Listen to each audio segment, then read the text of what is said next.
கண்ணுக்குள்ளே உந்தன் முகம் ஒட்டிக் கொண்டது, சுக சொப்பனங்கள் என்னை வந்து சுற்றி கொண்டது.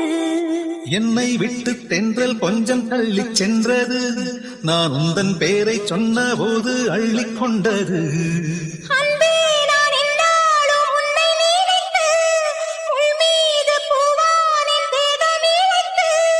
வில்லோடு அம்பாக என்னை இணைத்து, சொல்லாத சந்தோஷ யுத்தம் நடத்து.